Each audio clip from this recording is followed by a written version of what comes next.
Hey, Craig here. In this video I'm going to be going over what steel rule dies are and what they can be used for. Alright? And by the way, these are not my red gloves, these are my wife's. Okay, so first of all, exactly what is a steel rule die?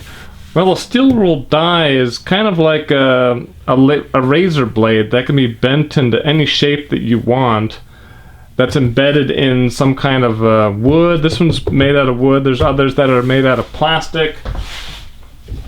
This one right here is embedded into plastic. It's got a different type of foam. And this is the back side here. This is the front side here. It has what's called ejector foam. So when you actually cut the parts, the foam pushes whatever you're cutting out of the blade. The blade's actually embedded down inside here. Okay, there we go. I push the foam back here. You can see the blade right there. It's referred to as a steel rule die. Okay, so what exactly can these steel rule dies be used for? Well, obviously you can use them to make gaskets like I just have here. Other things that it can be used for is for making boxes like this. Basically the cutting die would cut the outline like this, and they have special dies, what they call a creasing dies, which would actually make the creases here like that. Obviously this would have been made on a fairly large size die, but you can make smaller boxes like I don't know if you wanted to. So I know a lot of people are making knives and stuff. If you wanted to put them in a nice box, you can actually make a really decorative cardboard box. I guess similar to like the box that Apple puts their iPhones in. Those are most likely made on like a steel rule die or something like this, and then glued afterwards. These are also used a lot for like arts and crafts type stuff, you know, like making heart shapes. This would be great for some kind of like kids projects and stuff. They're also used for making quilts and stuff like that, which leads me to the next thing, which would be the actual machines. Normally in industry they have really big hydraulic machines, presses. A lot of them are like automated, so something like this would just be, you know, done one after the other. Originally I wasn't going to do steel rule dies because I figured the equipment was going to be way too expensive, the hydraulic presses and all this kind of stuff, until I found on the internet that they have these machines. This is actually made for, this is like an arts and crafts type of machine, but it's a heavy duty style. These come in different price ranges.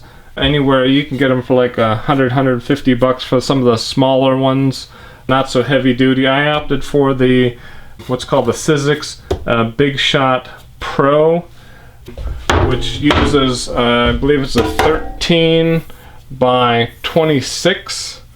This is an extended tray. This comes with a standard tray and an extended tray, but this one was. It was like was it 350 that I paid for this one?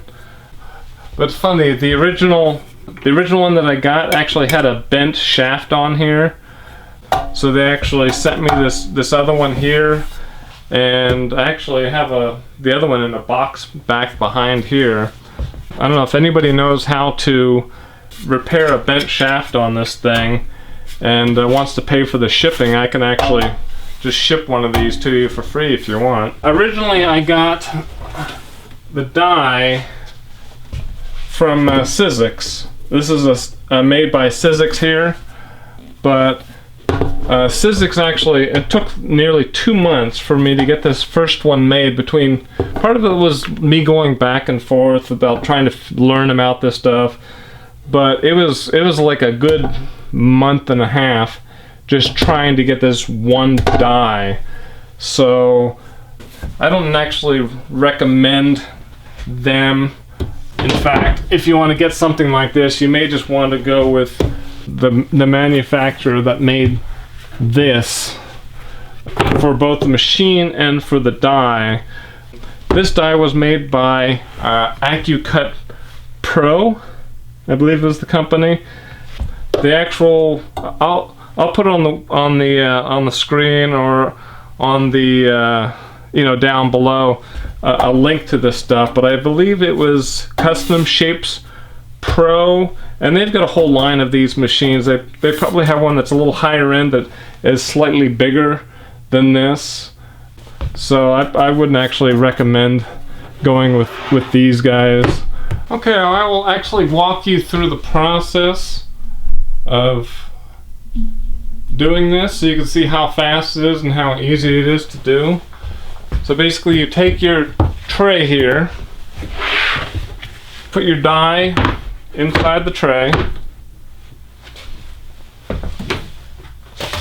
then you take the material, making sure that you overlap everything that you're trying to cut. You can actually just, if you only wanted to do two, you could actually cut a smaller piece and stick it right there and do only that.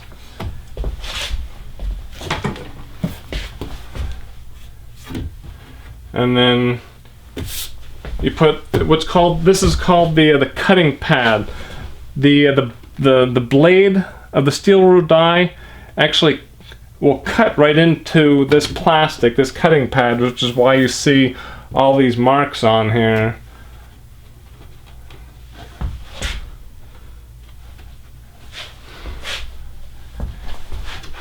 And then you simply put this in over here.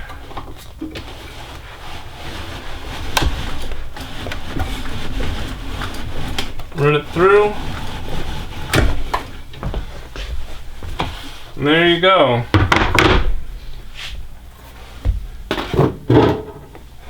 And you can actually run it back through the other way. So if you get all these done here, and if you're doing batch work, you're doing a bunch of them,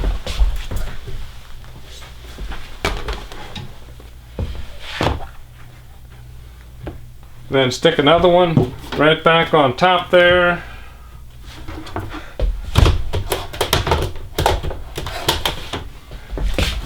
And run it the opposite direction too.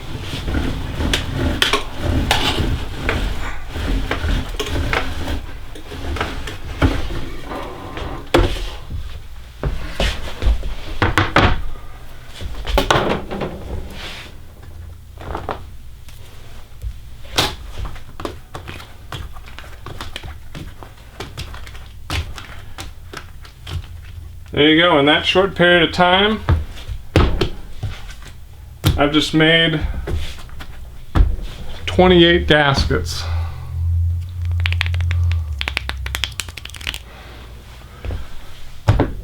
Alright. Sometimes in these little hole areas that they cut holes in there, they give you a little picking tool. You can actually pick the little pieces out sometimes when they get stuck in there.